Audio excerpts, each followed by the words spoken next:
Hello friends. तो BPSC TRE का question paper हम सॉल्व करने वाले हैं जो आपका हो चुका है 10 दिसंबर को। तो जो हिंदी का क्वेश्चन पेपर है वो हम सॉल्व करेंगे ऑफिशियल आंसर की के साथ। आप जानते ही हैं हिंदी का जो क्वेश्चन पेपर है उसमें क्वेश्चन नंबर 71 से लेकर 150 तक क्वेश्चन थे। तो ये सारे हम 1 बाय 1 फटाफट से सॉल्व करेंगे।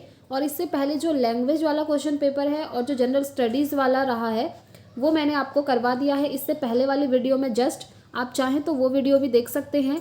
और मैंने पर डे हर डेट का एग्ज़ाम एनालिसिस आपको करवाया है, आप चाहें तो सारी वीडियोस वॉच कर सकते हैं। तो चलिए स्टार्ट करते हैं आज और देख लेते हैं हिंदी का क्वेश्चन पेपर आपका किस तरह का था।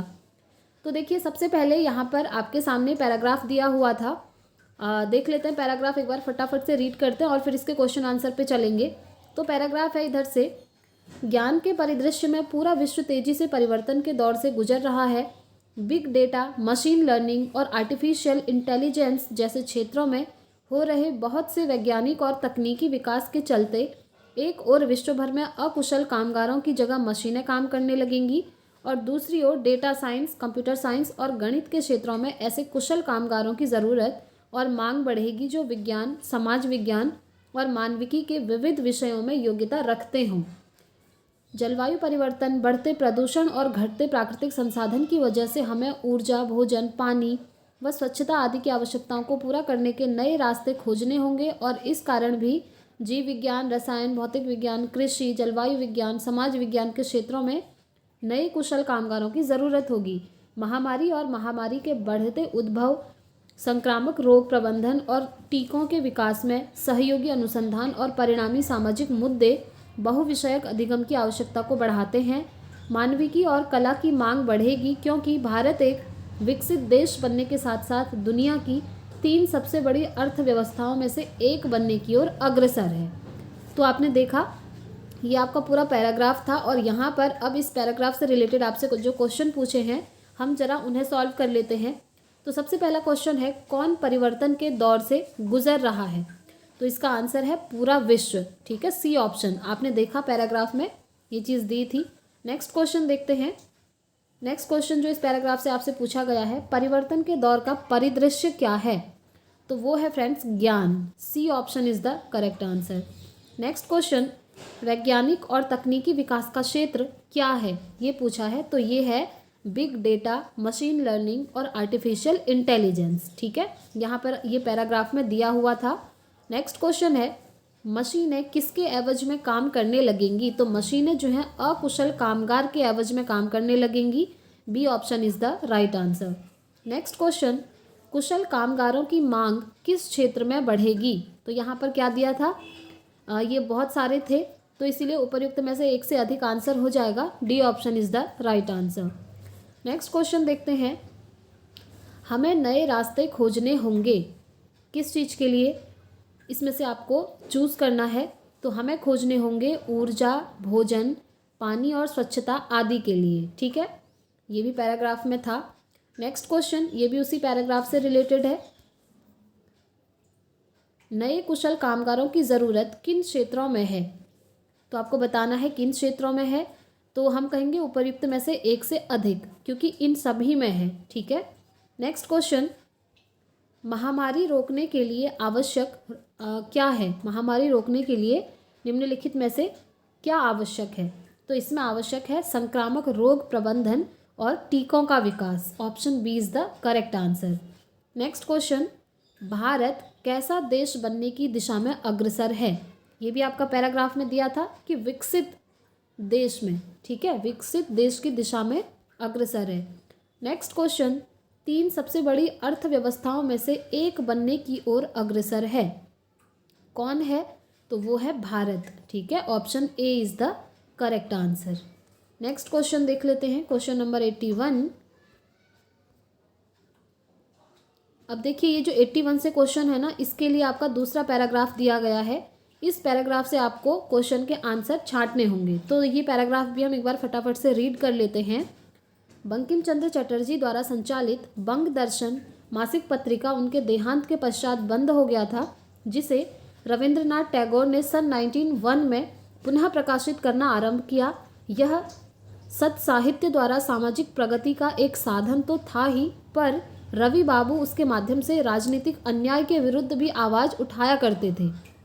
जब दक्षिण अफ्रीका की बोअर जाति की हत्या गोरों ने की, तब रवि बाबू ने गोरों के इस घृणित कार्य का विरोध करने के लिए कई लेख बंग दर्शन में लिखे थे।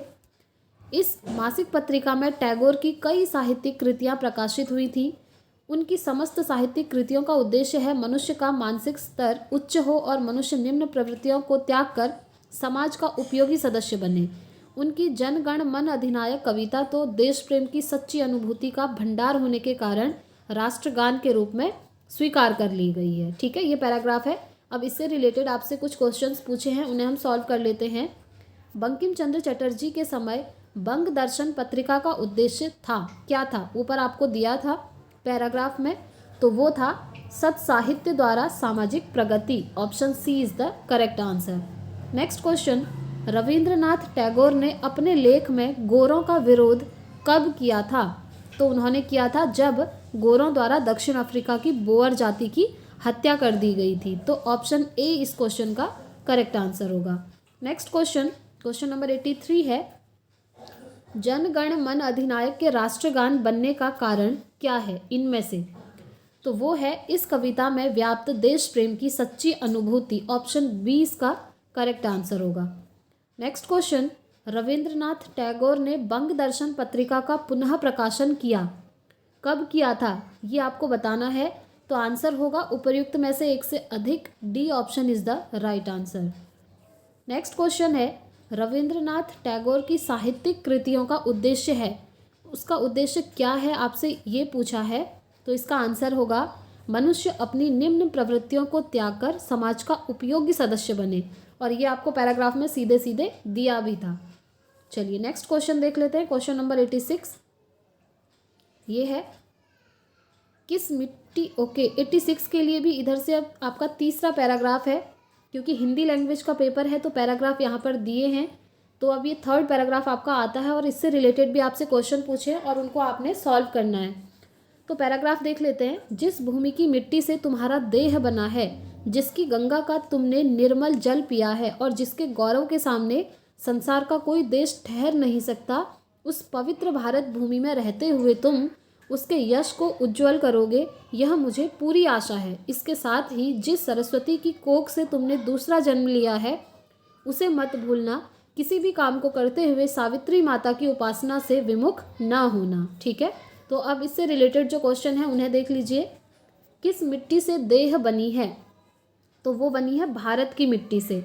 ठीक है, पैराग्राफ में दिया था, तो ऑप्शन 20 का करेक्ट आंसर हो जाएगा।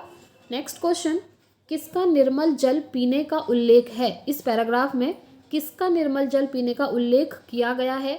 तो वो किया गया है फ्रेंड्स गंगा का जल। ऑप्शन सी इस क्वेश्चन का करेक्ट आंसर होगा। नेक्स्ट क्वेश्चन, किसकी कोख से जन्म लेने की बात कही गई है? तो इसमें कही गई है फ्रेंड्स सरस्वती माता के कोख से जन्म लेने की बात, इसीलिए C option is the correct answer for this question. Next question, किसी भी काम को करते हुए किसकी उपासना की बात कही गई है? तो वो कही है सावित्री माता की। ठीक है, B option is the right answer. Next question, लेखक ने किसके गौरव की बात कही है? गौरव की भी बात करी है लेखक ने, आपने देखा था, तो उन्होंने भारत माता के गौरव की बात करी है। A option is the right answer. Next question, question number 91। अब देखिए आपके पैराग्राफ यहाँ पर कंप्लीट हो जाते हैं। अब 91 से आपसे हिंदी के जो ग्रामर वाला पोर्शन है, रचनाएं वगैरह हैं, उन सभी से क्वेश्चन बने हैं, तो अब उन्हें भी देख लीजिए। प्रयोग के आधार पर सर्वनाम के कुल कितने भेद हैं? तो सर्वनाम के कुल 6 भेद हैं। C option is the right answer. Next question, सर्वनाम का रूपांतर किस दृष्टि से होता है? तो वो होता है लिंग, वचन और कारक की दृष्टि से। ठीक है, ए ऑप्शन इस क्वेश्चन का राइट आंसर होगा। नेक्स्ट क्वेश्चन, विशेषण के भेदों के वर्गीकरण का आधार क्या है? इसका आधार क्या है?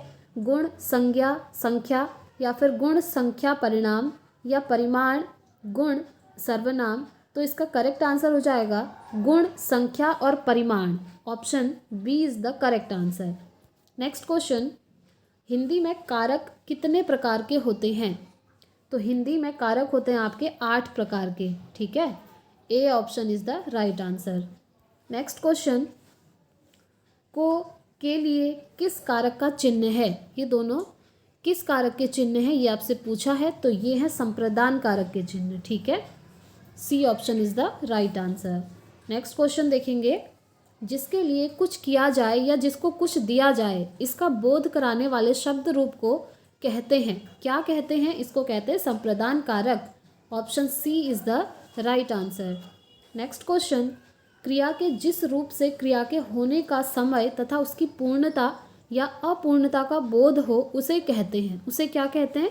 उसे कहते हैं फ्रेंड्स काल। Option B is the right answer. Next question, यदि वर्षा होगी तो फसल भी अच्छी होगी, यह किस काल का उदाहरण है?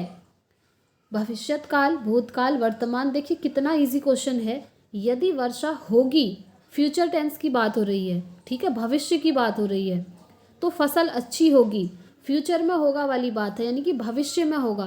तो इस क्वेश्चन का करेक्ट आंसर हो जाएगा भविष्यत काल, यानी कि option A is the right answer. कुछ क्वेश्चंस तो हिंदी में ऐसे पूछे हैं फ्रेंड्स, जिनमें आपको बस अपना कॉमन सेंस यूज़ करना है। ठीक है, जैसे अभी ये वाला क्वेश्चन आपने देखा। नेक्स्ट क्वेश्चन, जब दो शब्द समासयुक्त होकर किसी तीसरे शब्द का विशेषण बन जाए तो उसे क्या कहते हैं? कितना इजी है। अब देखिए डायरेक्टली यहाँ पर डेफिनेशन दे दी है, कोई एग्जाम्पल नहीं दिया है, इसमें कौन सा समास है इस तरह का कोई शब्द नहीं दिया है आपको, यहाँ पर पूरी डेफिनेशन लिख के दे दी, तो इजीली आप इसके आंसर तक पहुँच सकते हैं। ये बहुव्रीहि समास है। ठीक है, B option is the right answer. Next question, निम्नलिखित में से गुण संधि का उदाहरण कौन सा है? अब यहाँ पर आपसे गुण संधि पूछी है तो वो है महोत्सव। ठीक है, महाधन उत्सव, महोत्सव। C option is the right answer. Next question, आ के बाद ए आई हो तो आई और आ के बाद ओ औ हो तो औ होगा, यह परिवर्तन किस संधि में होता है? तो यह परिवर्तन होता है फ्रेंड्स वृद्धि संधि में। ठीक है, C option is the right answer for this question. याद रखिएगा, यहाँ से आपको आपका कंटेंट भी रेडी हो गया कि ये जो होती है वृद्धि संधि होती है। ठीक है, चलिए नेक्स्ट क्वेश्चन, सौजन्यता, उज्ज्वल, भ्रातागण उपरोक्त शब्दों का शुद्ध रूप कौन सा है? शुद्ध रूप है यहाँ पर ऑप्शन नंबर सी, सौजन्य, उज्ज्वल, भ्रातृगण, उपर्युक्त। ये चारों जो हैं यहाँ पर एकदम सही से लिखे हैं, तो ये ऑप्शन इसका करेक्ट हो जाएगा, option number C. Next question, मैं अपनी बात का स्पष्टीकरण के लिए तैयार हूँ, उक्त वाक्य का शुद्ध रूप क्या है? आप देख ही रहे होंगे ये जो सेंटेंस है प्योर नहीं लिखा है, शुद्ध नहीं लिखा है, तो इन ऑप्शंस में से कौन सा वाला शुद्ध है आपको ये चूज़ करना है। तो देखिए ऑप्शन सी एक बार, मैं अपनी बात के स्पष्टीकरण के लिए तैयार हूँ, बिल्कुल सही बात है, तो सी ऑप्शन इस क्वेश्चन का करेक्ट हो जाएगा आंसर। नेक्स्ट क्वेश्चन, निम्नलिखित में से सर्प का पर्यायवाची नहीं है, नहीं है पूछा है। ठीक है, क्वेश्चन को आराम से रीड करना है, उसके बाद आंसर करने हैं। तो कौन सा नहीं है, वो है रजनीचर। ठीक है, तो A option is the right answer. Next question, तुम्हारी जेब खाली है, वाक्य में जेब का लिंग क्या है? तो जेब का लिंग है फ्रेंड्स यहाँ पर स्त्रीलिंग। B option is the right answer. Next question, बूंद बूंद से घड़ा भरता है, इस वाक्य में भरता कौन सी क्रिया है? तो ये है अकर्मक क्रिया, सी ऑप्शन। ठीक है, सी ऑप्शन इस क्वेश्चन का राइट आंसर हो जाएगा। नेक्स्ट क्वेश्चन, क्रिया के उस रूपांतर को कौन सा वाच्य कहते हैं जिससे वाक्य में कर्ता की प्रधानता का बोध होता है? तो ये आपको बताना है, ये होता है फ्रेंड्स कृतवाच्य, यानी कि option A is the correct answer. Next question, आकर्षण का विपरीतार्थक शब्द है, आकर्षण का विपरीतार्थक क्या होगा? वो होगा विकर्षण, option C is the correct answer. Next question, आदि से अंत तक के लिए प्रयुक्त एक शब्द क्या है? आदि से अंत तक, तो इसके लिए है उपर्युक्त में से एक से अधिक हम कहेंगे। ठीक है, D option is the right answer. Next question, ऐसे शब्द जो पढ़ने और सुनने में लगभग एक से लगते हैं परंतु अर्थ की दृष्टि से भिन्न होते हैं, उन्हें क्या कहा जाता है? उन्हें कहा जाता है श्रुति सम भिन्नार्थक, यानी कि सुनने में समान और अर्थ भिन्न। ठीक है, बी ऑप्शन इसका राइट आंसर होगा। नेक्स्ट क्वेश्चन, इनमें से कौन व्याकरणाचार्य नहीं है। कौन नहीं है आपको ये ढूंढना है। तो जो रामविलास शर्मा जी हैं ये व्याकरणाचार्य नहीं है, इसीलिए यही राइट आंसर होगा क्योंकि क्वेश्चन में ही नॉट पूछा गया है। ठीक है, नेक्स्ट क्वेश्चन, निम्नलिखित में से कौन सा सही है। दो वर्णों के मेल को संधि तथा दो पदों के योग को समास कहते हैं। बिल्कुल सही बात है, और ऑप्शन देखने ही नहीं है हमको। A option is the right answer. इस क्वेश्चन का ए ऑप्शन सही हो जाएगा। नेक्स्ट क्वेश्चन, ने विभक्ति किस कारक का चिन्ह है। ने ये है फ्रेंड्स कर्ता कारक। B option is the right answer. Next question, उच्छ्वास में कौन सा उपसर्ग है। उपसर्ग और प्रत्यय से तो काफ़ी आपके क्वेश्चन पूछे जा रहे हैं। जब मैंने आपको लैंग्वेज वाला पोर्शन करवाया था वहाँ भी आपने देखा होगा ये जो उपसर्ग और प्रत्यय है इनसे वहाँ भी क्वेश्चन बने हैं। ठीक है, तो उच्छ्वास में कौन सा उपसर्ग है ये यहाँ पर पूछा है, तो इसमें है उत। ठीक है, उत उपसर्ग है। उपसर्ग क्या होते हैं, जो आगे लगते हैं, और प्रत्यय हमेशा पीछे लगते हैं। नेक्स्ट क्वेश्चन, किसी वाक्य में कर्ता और उसके विस्तार को कहते हैं। क्या कहते हैं, उसे कहते हैं उद्देश्य। A option is the right answer. Next question, विशेषण के अंत में संस्कृत और हिंदी के तद्वित प्रत्यय के योग से कौन सी संज्ञा बनती है। तो इससे बनती है भाववाचक संज्ञा। ठीक है, ए ऑप्शन इसका राइट आंसर होगा। नेक्स्ट क्वेश्चन, दो अक्षरों के मिलने से तीसरे शब्द की रचना होती है, उसे हम क्या कहते हैं। उसे कहते हैं संधि। B option is the right answer. ठीक है, दो अक्षरों के मिलने से तीसरे शब्द की रचना हो जाती है। आगे बढ़ते हैं। नेक्स्ट क्वेश्चन, ऐसे शब्दों को जो संस्कृत और प्राकृत से विकृत होकर हिंदी में आए हैं उन्हें हम क्या कहते हैं। उन्हें कहते हैं तद्भव शब्द। ठीक है, C option is the right answer. Next question देखेंगे, कर्मधारय समास का उदाहरण है। 6 प्रकार के समास होते हैं। मैंने आपको वो ट्रिक के साथ सारे समझाए थे। आई होप आप लोगों ने समझ लिए होंगे। बहुत इजी ट्रिक थी वो। तो यहाँ पर आपको कर्मधारय समास चूज करना है। ये है परमेश्वर में। ठीक है, परमेश्वर में आपका कर्मधारय समास है।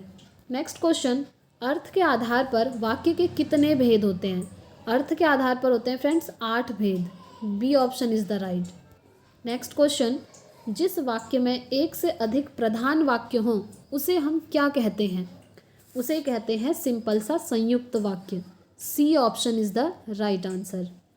नेक्स्ट क्वेश्चन, ये आपके सामने विराम चिन्ह है, इसको हम क्या कहते हैं ये पूछा है। ठीक है, क्वेश्चन नंबर 122 में। तो इसको हम कहते हैं फ्रेंड्स अर्ध विराम। B option is the right answer. ये जो आप विराम चिन्ह देख रहे हैं इसकी बात हो रही है। ठीक है, चलिए नेक्स्ट क्वेश्चन, अंधे के आगे रोए अपने नैन खोए, इसका क्या अभिप्राय है। इसका अभिप्राय है अयोग्य से कहना। कोई व्यक्ति योग्य ही नहीं है और आप उसको कोई चीज़ बार बार कह रहे हैं, उसी को बोलते हैं अंधे के आगे रोए अपने नैन खोए। ठीक है, तो C option is the right answer. Next question, बीती बातों की याद दिलाना में कौन सा मुहावरा प्रयुक्त हुआ है। मुहावरा यहाँ पर पूछा है, तो इसमें है गड़े मुर्दे उखाड़ना। बीती बातों को याद करना मतलब गड़े मुर्दे उखाड़ना। कुछ मुहावरे तो आपसे बहुत इजी पूछे हैं। B option is the right answer. Next question, वर्ण और अर्थ के मेल से बनते हैं। वर्ण और अर्थ के मेल से क्या बनते हैं, शब्द बनते हैं। B option is the right answer. Next है य र ल व किस तरह की ध्वनियाँ हैं। ये हैं फ्रेंड्स अंतस्थ ध्वनियाँ। B option is the right answer. Next question, निम्नलिखित में से नासिक व्यंजन नहीं है, नॉट पूछा है। ठीक है, कौन सा नहीं है, तो य ही नहीं है। य का जो आप उच्चारण करेंगे वो आपके नाक से नहीं होगा। ठीक है, इसीलिए ये इसका करेक्ट आंसर है। नेक्स्ट क्वेश्चन, रहीमन पानी राखिए बिन पानी सब सून, पानी गए न उबरे मोती मानुष चून। इस उदाहरण में कौन सी शब्द शक्ति है। देखिए कुछ क्वेश्चंस तो ऐसे रेट्रो से होते हैं ना जो हर एग्जाम में बनते हैं। वैसे ही ये वाला यहाँ पर आपसे पूछ लिया है इन्होंने, तो इसका करेक्ट आंसर हो जाएगा व्यंजना। Option C is the correct answer. Next question, मुदित महीपति मंदिर आए, सेवक सचिव सुमंत्र बुलाए, यह काव्य पंक्ति किस अलंकार का उदाहरण है।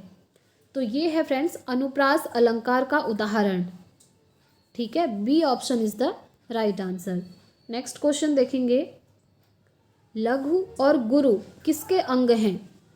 लघु और गुरु हैं आपके छंद के अंग। Option C is the right answer. Next question, छंद के कितने प्रमुख भेद होते हैं? तो प्रमुख भेद होते हैं छंद के 2, इसीलिए option A is the correct answer. Next question, जब कोई बोली अपने भौगोलिक विस्तार के कारण किसी प्रांत या उप प्रांत में प्रचलित हो जाती है तब उसे कहा जाता है, क्या कहा जाता है? उसे कहा जाता है विभाषा या उपभाषा। तो बी ऑप्शन जो है इस क्वेश्चन का राइट आंसर होगा।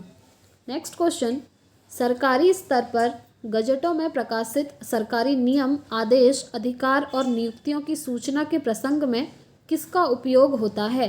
तो वो होता है अधिसूचना का उपयोग। ऑप्शन सी इस क्वेश्चन का करेक्ट आंसर होगा।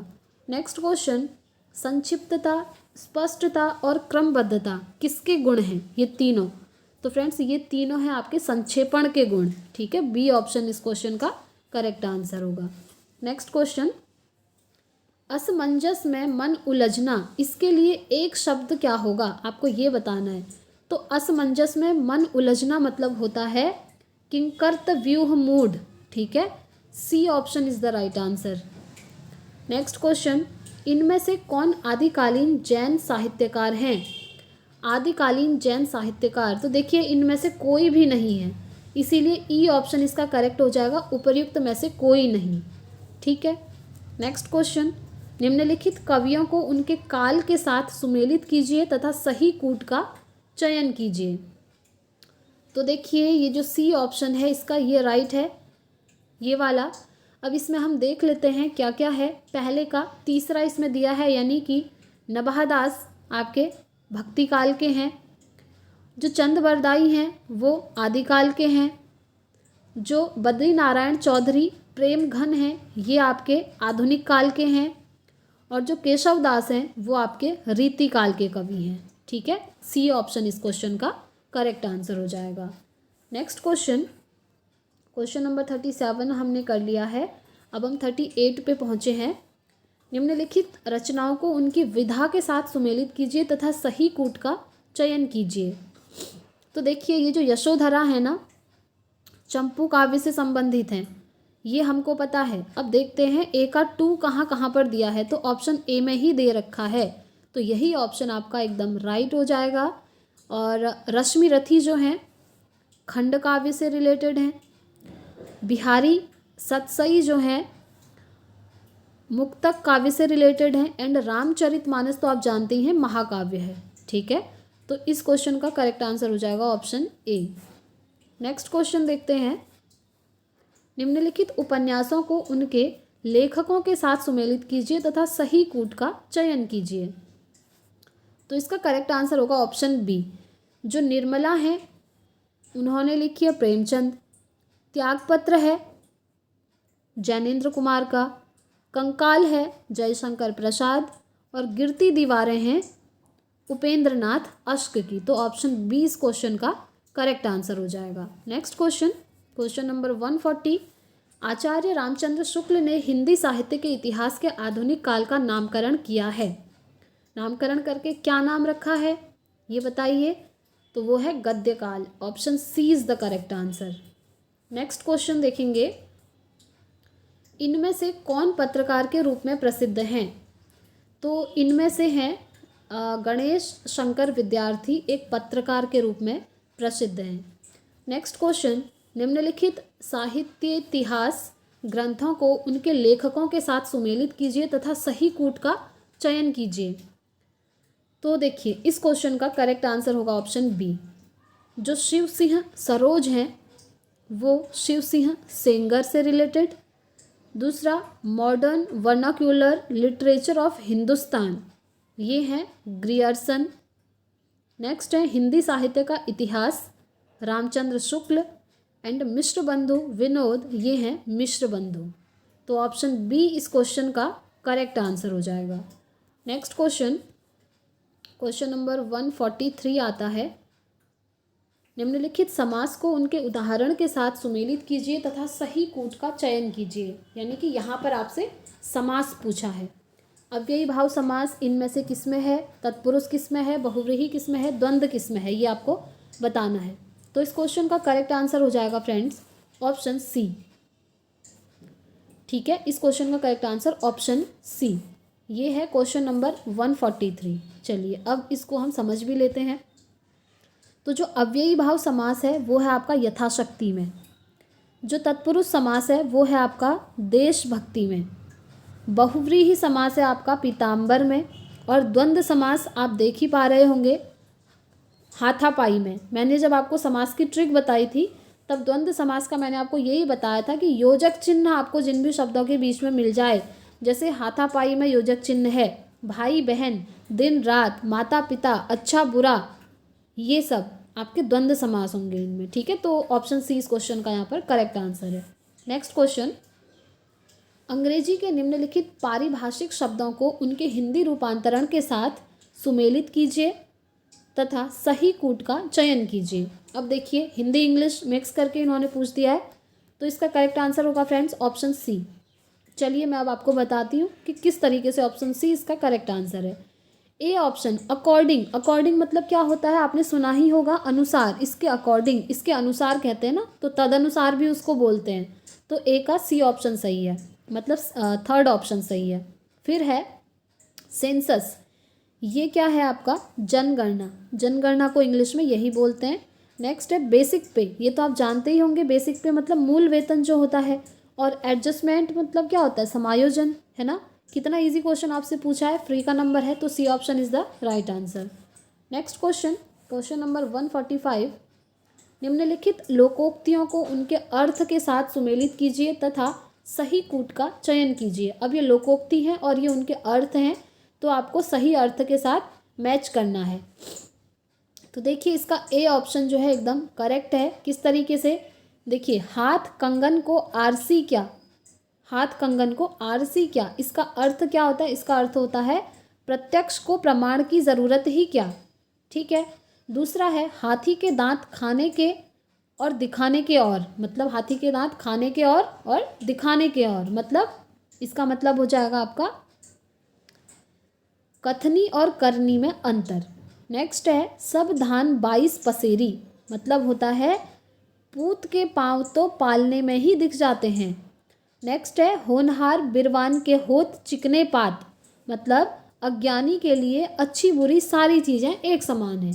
तो ऑप्शन ए इस क्वेश्चन का करेक्ट आंसर हो जाएगा। नेक्स्ट क्वेश्चन, निम्नलिखित वाक्यों को अर्थ के आधार पर वाक्य के प्रकार के साथ सुमेलित कीजिए तथा सही कूट का चयन कीजिए। ये वाक्य हैं और अर्थ के आधार पर वाक्य के प्रकार हैं। ठीक है, तो आपको इनको मैच करवाना है। तो इसका करेक्ट आंसर हो जाएगा फ्रेंड्स ऑप्शन ए। किस तरीके से होगा, देखिए हम खा चुके हैं, ये विधिवाचक। नेक्स्ट है उसने नहीं खाया, निषेधवाचक। क्या तुम खा रहे हो, प्रश्नवाचक, क्योंकि क्वेश्चन मार्क भी लगा है। देखिए तुम खाओ यानी कि आज्ञावाचक, आप आज्ञा दे रहे हो कि तुम खाओ। तो ऑप्शन ए इस क्वेश्चन का करेक्ट आंसर होगा। नेक्स्ट क्वेश्चन देखते हैं, क्वेश्चन नंबर 147, शाब्दी व्यंजना कहाँ होती है। तो शाब्दी व्यंजना होती है फ्रेंड्स जहाँ अनेकार्थक शब्दों का प्रयोग होता है। तो बी ऑप्शन जो है इस क्वेश्चन का करेक्ट आंसर हो जाएगा। नेक्स्ट क्वेश्चन, नील परिधान बीच सुकुमार, खुल रहा मृदुल अध खुला अंग, खिला हो जो बिजली का फूल, मेघवन बीच गुलाबी रंग। तो उपर्युक्त पद्यांश में कौन सा अलंकार है आपसे पूछा है। तो इसमें है फ्रेंड्स उत्प्रेक्षा अलंकार। B option is the right answer. Next question, दिवस का अवसान समीप था, गगन का कुछ लोहित हो चला, तरुशिखा पर थी अब राजती, कमलिनी कुल वल्लभ की प्रभा। उपर्युक्त पद्यांश में कौन सा छंद है, छंद आपसे पूछा है। तो इसमें है द्रुत विलंबित छंद, यानी कि ऑप्शन ए इस क्वेश्चन का करेक्ट आंसर होगा। नेक्स्ट क्वेश्चन, विभाव क्या है। तो फ्रेंड्स विभाव जो है, विभाव भाव के उद्बोध का कारण होता है। तो ऑप्शन ए में ही ये चीज़ दी है कि भाव के उद्बोध का कारण होता है। तो ऑप्शन ए इस क्वेश्चन का करेक्ट आंसर हो जाएगा। तो फ्रेंड्स इस तरीके से हिंदी के मैंने आपको सारे क्वेश्चंस करवा दिए जो हिंदी का आपका पेपर हुआ था। आई होप आपको वीडियो पसंद आई होगी। जिन भी स्टूडेंट्स का एग्ज़ाम था वो मैच कर लीजिए, कितने मार्क्स आ रहे हैं कमेंट करके आप ज़रूर बताइएगा अपने अपने मार्क्स।